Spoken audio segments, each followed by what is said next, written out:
Today on Threads and Thoughts, we're joined by the legendary David Tlale, an internationally acclaimed South African designer known for his dramatic avant-garde creations and redefining African luxury on global runways.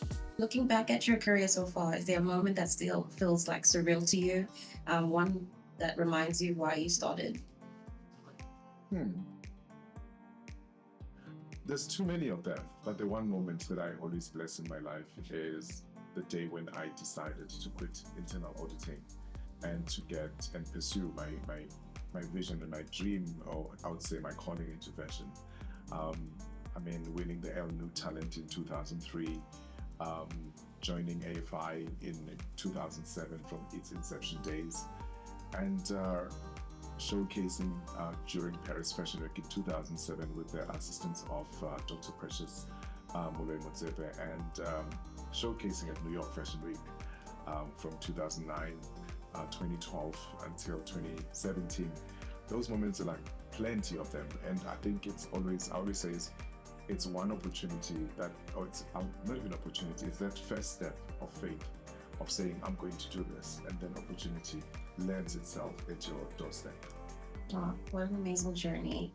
And now you're embarking on one of, I'm sure, the most amazing journeys as well, that's upcoming with the Met Gala, and I'm sure you're excited about that. So what can we expect from your Met Gala look, especially with the theme Black Dandy in mind?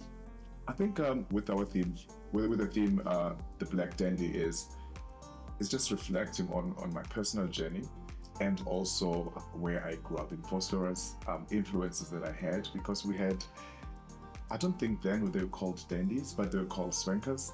But when you reflect, it's actually the Black Dandy, how men and women actually put themselves together. And I think to look forward to, in terms of our look, is the evolution and understanding of what the brand David Tlale stands for, and how we reinterpret the Black Dandy onto, I would say, the theme, and also the presentation, and also a few surprises that may come. I think it's a beautiful journey, and also I think it's about time that the world actually pays attention to what happens out in Africa. Wow, I love that. And talking about your collection and what you'll be showcasing, how are you interpreting the Black Dandy aesthetic through your design vision? I think it's a statement of boldness, and dandyism has gone past all these new age, I would say, words of acronyms, and it's all about beauty, and even gender identification or anything. We as Africans, we have always been that, which is one of the new words, being very fluid with our dress code. When you look at the Zulu tribes, how the men wear amabeshu, and with beautiful bodies adorned, and same applies with women. Moving fast forward into Botswana, you look at amaXhosa, how they wear kilts and with beautiful trims and adornment on their kilts. You look at Amandebele, how they just put themselves together. So we have so much to do and to tell. Our story goes a long way, and what we are saying is we fuse a lot of aesthetics, we fuse a lot of culture, we fuse a lot of diversity. But more than anything else, as the brand David Tlale, we pride ourselves with craftsmanship. And I believe the time has come that the world embraces and actually, I would say, celebrate what we have to offer as a brand. Not only us, but as fashion that comes from Africa, as fashion that is made out in South Africa. It's about time that we get to that point whereby we just shift the mentality to say, because it's from South Africa, it's actually good. So you are one of the designers that have inspired me in my journey as well, and being inspired with fashion, loving what you do with your different looks. How do you see South African fashion making its mark on global red carpets like the Met Gala? I think by communicating who we are and what we stand for, it's not a matter of entitlement. I think it's just a moment of us being able to be viewed as part of the international fashion world or fashion community, and I know this for sure, that the world is not ready what's yet to come out of Africa. what's yet to come out of South Africa, because we have gone through so much. When we look at politics, lifestyle, social status, and also how we have just evolved and continued to reinvent ourselves as a country. We stand boldly without any of being apologetic of who we are, and we stand boldly with our flaws, and we stand boldly with what we stand for as a nation.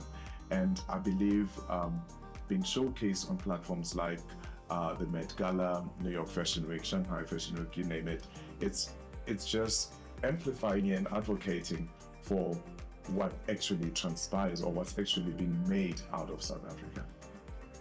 If you could dress any global icon for this Met Gala, who would it be and what would you put them on? Like, what would you style them in? If I would dress anyone in the Met Gala, my always number one person that I'd love to dress is Lenny Kravitz. That's a good one. And I feel like he's the dandiest of the dandy, because he has managed to kill the stereotypes and just go beyond borders, and also still kept his masculinity over the years. And I feel like even our signature as David Tlale gravitates towards what he stands for, or what he epitomizes as a fashion icon. But fashion is deeply emotional. Is there a piece or collection you've designed that felt especially personal to you? Sure, there's quite a lot of collections. I mean, we produce about 3-4 collections every year. But the one most outstanding collection was, I think it was 2017, when we were celebrating the Nelson Mandela centenary, 100 years, and we showcased at African Fashion International, and we called that collection an Azania collection. The Azania collection is a journey of celebrating iconic politicians, celebrating iconic parents, moms, dads, and people that we know around us that has actually fought for our freedom and democracy, from the likes of Nelson Mandela, Mama Winnie Mandela, Adelaide Tambo, Thabo Mbeki, Steve Biko, Chris Hani, all those people that played a major role. Not forgetting the likes of F.W. de Klerk and many other people. So this collection was quite iconic, still stands the test of time, still sells until today, because it reminds us of where we come from as a brand, where we come from as a nation, and what we stand for.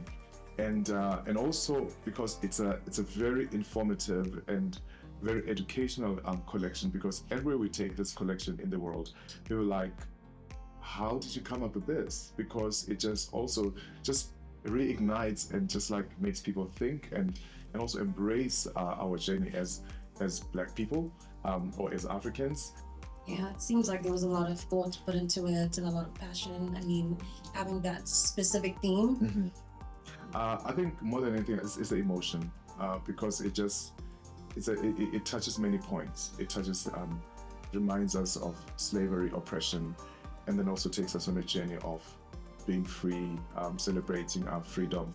I mean, a few days ago we're celebrating Freedom Day, reminding us of how far we have come as a nation.